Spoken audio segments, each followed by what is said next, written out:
poquito acerca del tratamiento no hormonal del síndrome vasomotor. El objetivo va a ser establecer qué sirve con base en evidencia sólida.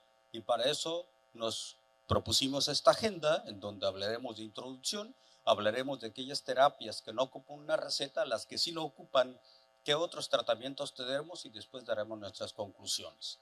En suma, a forma de introducción, tenemos que decir que el estándar de oro para tratar el síndrome vasomotor es la terapia hormonal para la menopausia, pero todas estas organizaciones, que son las más importantes en el mundo, están de acuerdo en que en dos condiciones no vamos a dar tratamiento hormonal. ¿Cuáles son? Si la paciente no desea tomar hormonas o si la paciente tiene alguna contraindicación. Y algo muy importante también acerca de estas terapias es que tienen un gran porcentaje de efecto placebo. Por eso una condición para decir que una terapia no hormonal funciona es compararlo en ensayos controlados aleatorizados. ¿Cuáles son las terapias que no ocupan una receta? Empecemos con los cambios en estilo de vida. Y de una vez les digo que les voy a poner en forma de semáforo las que pudieran funcionar en amarillo, las que no funcionan en rojo. Por ejemplo, pudieran funcionar las técnicas de inframiento, no funcionan los disparadores, no funciona el ejercicio ni la yoga, pero sí funciona la pérdida de peso. Vean ustedes, es el estudio WHI, donde ustedes pueden ver que con solamente perder 10% del peso dio una gran resolución del síndrome vasomotor. Y en estudios más recientes se ha encontrado que cuando pierden peso las pacientes tienen mucho menos bochornos que las pacientes del grupo control. Entonces es muy importante considerar también aquellas técnicas de mente-cuerpo dentro de las terapias que no ocupan una receta. ¿Cuáles son las técnicas de mente-cuerpo? Bueno, está la respiración de paso, que no funciona ni para UpToDate ni para la sociedad de menopausia, tampoco funciona la reducción de estrés y tampoco funciona la relajación. Pero aquí sí funciona la terapia cognitivo-conductual. Ven ustedes cómo en grandes metaanálisis como estos se encontró que la terapia cognitivo-conductual no solamente servía para controlar los sofocos, sino que también servía para controlar los sudores nocturnos y la ansiedad.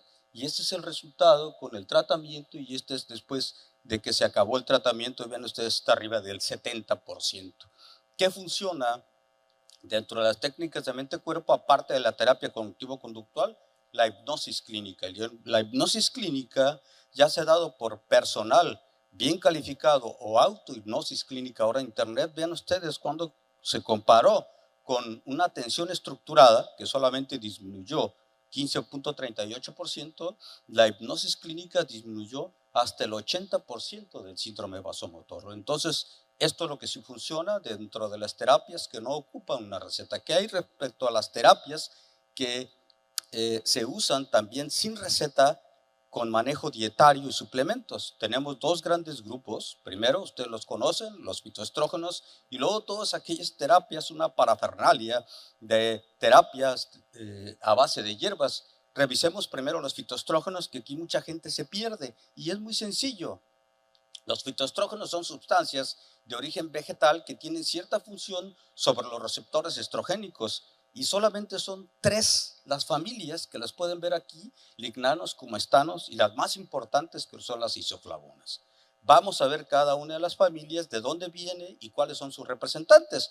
Pues ven ustedes, primero tenemos los lignanos, que está dado por las semillas de lina y los cereales, y los principales representantes son enterodiol y enterolactona. Después tenemos la familia de los cumestanos. ¿De dónde vienen los cumestanos? Vienen de las coles y de la alfalfa.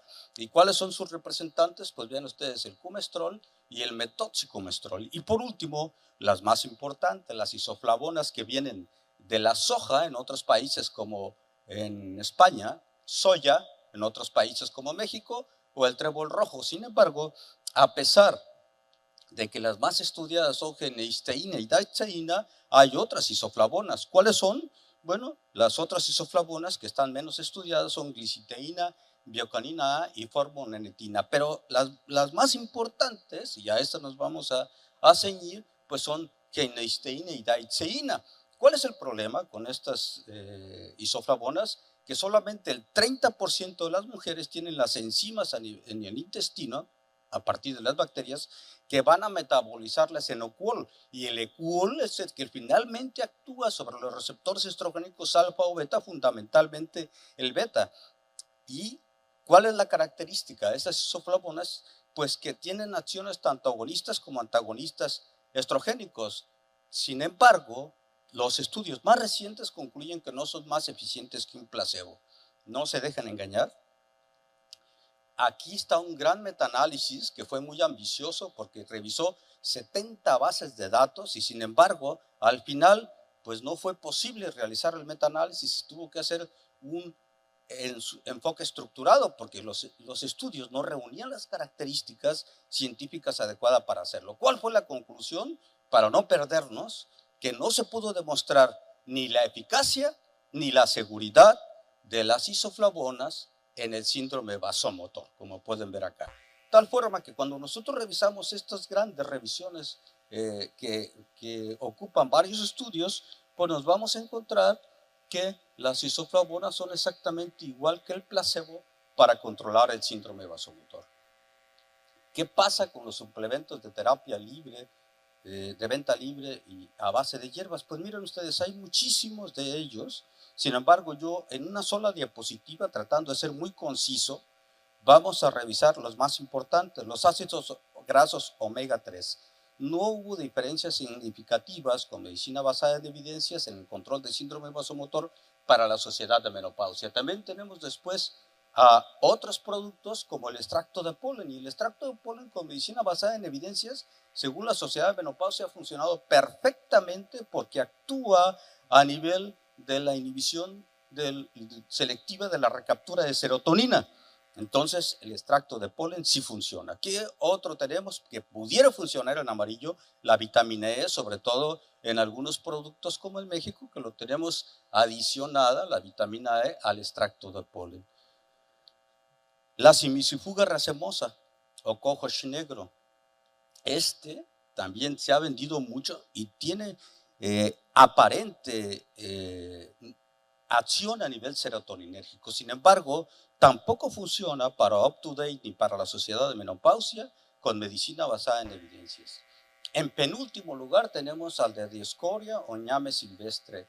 Ustedes saben que este camote silvestre mexicano es precursor de la diosgenina que da la progesterona, pero eso es in vitro. In vivo nosotros no tenemos en cremas la forma de convertir la progesterona, entonces tampoco funciona ni para UpToDate ni para la sociedad de menopausia. Y por último tenemos al Humulus lupulus, que a pesar de que tiene la prenilnaringenina, que tiene aparente efecto estrogénico, tampoco dio una reducción significativa del síndrome vasomotor. Y con esto, vean ustedes cómo demostramos que el extracto de polen, que es el que les dije que funcionaba, a los 3 meses da una disminución significativa del síndrome vasomotor comparado con placebo. Después vamos a pasar a las terapias que sí ocupan una receta. ¿Cuáles son? Los inhibidores selectivos de la recaptura de serotonina o los inhibidores duales de serotonina y noradrenalina. Y vean ustedes cómo con medicina basada en evidencias dan mejoras leves a moderadas, sobre todo la paroxetina, que es la única aprobada, por eso se las puse en verde, como inhibidor selectivo de recaptura para el control del síndrome vasomotor. También funcionan citalopram, venlafaxina y de las vacinas, y las que no funcionan son ni sertralina ni fluoxetina. Esto es tanto para la sociedad de menopausia como para UpToDate. Ahora bien, ¿cómo se da y cuáles son sus características? Pues vean ustedes cómo la paroxetina, como está aprobado, son 7.5 miligramos diarios, reduce hasta el 40%, hasta el 40-60%. El problema es que si una paciente tiene una terapia adyuvante para su control del cáncer de mama y está tomando tamoxifen, no lo puede utilizar porque la paroxetina inhibe la conversión del tamoxifen en endoxifeno, en el hígado, que es el metabolito que actúa para ayudar a bloquear los receptores estrogénicos en la mama para que no haya recidiva del cáncer. Y luego tenemos también al citalopram, a su primo hermano, el citalopram, pero la fluoxetina no funciona. Avanzando, vemos ahora los inhibidores selectivos duales, tanto de serotonina como noradrenalina. En principio la venlafaxina y luego la desvenlafaxina, que es extraordinaria. Aparentemente nada más la tenemos en México en forma de patente, en Sudamérica la tienen, pero en genéricos, y no la tienen en otros países, pero incluso dicho por autores europeos es extraordinaria, y nosotros tenemos la experiencia de utilizarlo en México. Y si funciona, le iniciamos de 50 y luego podemos dar hasta 100 miligramos, y vean ustedes la gran cantidad de disminución del síndrome vasomotor. El problema con la venlafaxina, que es su primo hermano, es que altera la función sexual. Vean ustedes, cuando comparamos todos los que hemos mencionado que sí funcionan, más o menos da la misma disminución del síndrome vasomotor. Esto es respecto a la frecuencia y esto es respecto a el score compuesto, es decir, todo la frecuencia y la severidad del síndrome vasomotor. Avanzando un poco, veremos ahora las otras sustancias que son los gabapentinoides, ya sea la gabapentina o la pregabalina. La gabapentina, que está aprobado para otros usos, como son convulsiones, neuralgias, no está aprobado para síndrome vasomotor por la FDA y se utilizan dosis muy altas, como podemos ver aquí, pudiera funcionar si la paciente tiene problemas de sueño. Y la pregabalina, que está menos estudiada, se usa a menos dosis, pero ambos tienen recuadro de comportamientos o ideas suicidas poco comunes. Cuando hacemos la extensión en la comparación, aquí vemos las que ya habíamos visto y acá le agregamos gabapentina y pregabalina, tanto en la frecuencia como en el score compuesto, vemos que son muy similares los resultados respecto a las otras sustancias. Otras sustancias que están utilizadas es clonidina y oxibutinina. Veamos primero la clonidina, que es un agonista alfa-2 adrenérgico aprobado como antihipertensivo. El problema con este es que da muchos efectos secundarios y se ha tratado de inhibir estos efectos secundarios dándola por vía transdérmica o dándola por vía oral y después ir aumentando paulatinamente. Sin embargo, vean ustedes cómo el efecto en la disminución de los sofocos con clonidina es muy modesto. ¿Cómo la utilizamos? Pues les decíamos que podemos ir incrementando poco a poco la dosis, pero vean el efecto, no es tan significativo y sobre todo lo importante es que te sirve menos que los que ya habíamos revisado. Por último, la oxibutinina que está aprobado por la FDA para el control de la vejiga hiperactiva con la incontinencia urinaria de urgencia.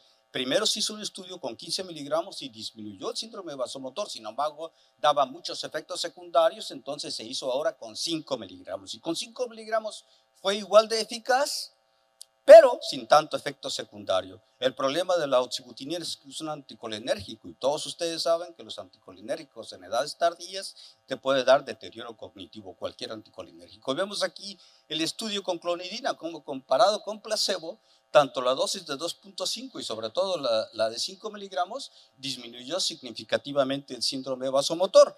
Este es el recuadro para las características de la oxibutinina, que vemos que la podemos utilizar 2.5 a 5 miligramos por día, te disminuye significativamente el síndrome vasomotor, pero no tienes que darlo después de los 65 años, por lo que les decía que te puede aumentar el deterioro cognitivo. Vamos avanzando y vamos a ver ahora los últimos actores en el orden del tratamiento hormonal para la menopausia. ¿Cuáles son estos? Los inhibidores selectivos del receptor 3 de la neuroquinina B. ¿Cómo funciona esto? Es bien sencillo, mucha gente se pierde, pero ven, en la premenopausia está equilibrado el efecto de los estrógenos y de la neuroquinina B sobre su receptor 3 en las neuronas cándidas, las neuronas dulces, aquellas que producen neuroquinina, quispeptina y norfina. Entonces, esta señal que envían ellas, pues es una señal normal al centro regulador de la temperatura del hipotálamo y los mecanismos de disipación de calor son normales, no hay sofocos ni sudoraciones. ¿Qué sucede en la posmenopausia? Pues ven ustedes, disminuyen los estrógenos, entonces queda predominando la acción de la neuroquinina B sobre su receptor 3 de la neuroquinina, la neurona Candi, y la neurona Candi entonces se hipertrofia, ven ustedes, y manda una señal hiperintensa al centro regulador de la temperatura del hipotálamo, el cual dispara los mecanismos de disipación del calor y la paciente presenta los sofocos o sudores nocturnos. ¿Qué hace el fesolinetán? Que es el que tenemos disponible como antagonista del receptor 3 de la neuroquinina B, pues lo que hace es ocupar estos receptores 3 de la neuroquinina B en la neurona Candi, modula la señal que envía al centro regulador de la temperatura y se restablece el punto de equilibrio de control de la temperatura y la paciente no presenta bochornos ni sudoraciones. Si ven ustedes, este es el estudio que se presentó y entonces acá lo que vemos es que sorprendentemente disminuye desde la semana 1 tanto la frecuencia como la severidad del síndrome vasomotor y dura hasta la semana 52 que se mantuvo el estudio. Y algo muy sorprendente es que aquellas pacientes que en gris fueron sometidas a placebo en las primeras 2 semanas, cuando se convirtieron a 45 miligramos en azul, rápidamente también disminuyó el síndrome vasomotor. Vayamos avanzando. ¿Cuál fue el problema con el fezolinetant? Que se presentó elevación de las transaminasas hepáticas. Sin embargo, el porcentaje fue muy pequeño. Ven ustedes, 2.3%, pero también se elevó con placebo, 0.8%. Y en el estudio Skylight 4, vean ustedes, las pacientes que tenían placebo tuvieron las pruebas hepáticas normales un 99% y solamente 0.8% de diferencia con el fezolinetant. Avanzando en la agenda, ¿qué otros tratamientos se ha dicho que pueden funcionar? La acupuntura no sirve. La calibración neural no sirve. ¿Qué sí funciona? El bloqueo del ganglio estrellado. Ven ustedes cómo el bloqueo del ganglio estrellado funcionó hasta el 45-95%, tanto para la sociedad de menopausia como para UpToDate en la disminución del síndrome vasomotor. ¿En qué consiste? Que el anestesiólogo, bajo control fluoroscópico, inyecta la bupivacaína entre las vértebras 6 y 7, donde está el ganglio estrellado. Y vean ustedes cómo se encontraron disminuciones importantes del síndrome vasomotor. ¿Qué podemos decir acerca de las conclusiones? Pues vean ustedes, este es el reporte original del último reporte de la Sociedad de Menopausia, que fue muy reciente, de todo lo que se puede utilizar y su nivel de evidencia para el síndrome vasomotor como tratamiento hormonal. Sin embargo, si lo ponemos así, nadie le va a entender. Entonces yo les hice este cuadrito sinóptico bien sencillo, en donde les dividí primero aquellas terapias que no ocupan una receta, como terapias de no prescripciones, se las dividí en cambios en estilo de vida, técnicas mente, cuerpo y dieta y suplemento. Y en verde les puse lo que sí funciona. Como cambios de estilo de vida puede funcionar las técnicas de enfriamiento. En amarillo sí funciona la pérdida de peso. De las técnicas de mente, cuerpo solamente funciona la terapia cognitivo-conductual y la hipnosis clínica. Y de dieta y suplemento solamente funciona el extracto de polen y la vitamina D pudiera funcionar cuando se usa junto con este. Y se acabó. ¿No ustedes qué sencillo? Ahora vamos a ver las terapias que ocupan una receta. ¿Qué sí funciona? Los inhibidores selectivos de recaptura de serotonina, la paroxetina, que es la única aprobada, funciona el citalopram y el escitalopram. Y de los duales funciona la venlafaxina y la desvenlafaxina, funcionan los gabapentinoides, gabapentina y pregabalina, funciona la clonidina, funciona la oxibutinina y funcionan los antagonistas del receptor 3 de la neuroquinina B. Y de otros tratamientos, el único que funciona es el bloqueo del ganglio estrellado. Ya ustedes se pudieron evitar todo el choro de la plática anteriormente. Si les queda claro esto, que creo que ustedes son muy inteligentes y ya lo captaron, ya está dicho todo. Sin embargo, ustedes pueden decir, ¿pero qué no hablar literatura más reciente que refuerce qué es lo que funciona, qué es lo que no funciona? Sí, señor, sí lo hay. El posicionamiento de la ESHRE en Europa recientemente. ¿Y qué dice? Pues dice exactamente lo mismo. Incluso dice que no representa totalmente lo que dijo la Sociedad de Menopausia en el 2023. Esto fue recientemente, diciembre del 2024. Ahora, si con todo esto no queda tan claro y todavía nos queda duda, pues a mí me gusta ser muy concreto para tener algo que lleve uno a su casa cuando va a prescribir la receta en el consultorio a las pacientes. Vean, más claro que esto, imposible. Aquí les puse qué es lo único que sí está aprobado y qué es lo que no está aprobado y qué usamos y qué no usamos. ¿Qué es lo único que está aprobado? La paroxetina, 7.5 miligramos diario, no usarla si está tomando tamoxifeno porque no deja que se convierta en doxifeno, que va a funcionar. El fezolinetant, 45 miligramos diario, vigilando las enzimas hepáticas, no darlo si están elevados 2 veces antes y luego la mides a los 3, 6 y 9 meses. ¿Qué no funciona? ¿Qué no está aprobado, perdón? Ni citalopram, ni venlafaxina, sí las usamos, sí, aunque no estén aprobados fuera de etiquetas porque sí funcionan. Yo quiero con esto agradecer su atención, creo que hemos terminado perfectamente en tiempo y forma.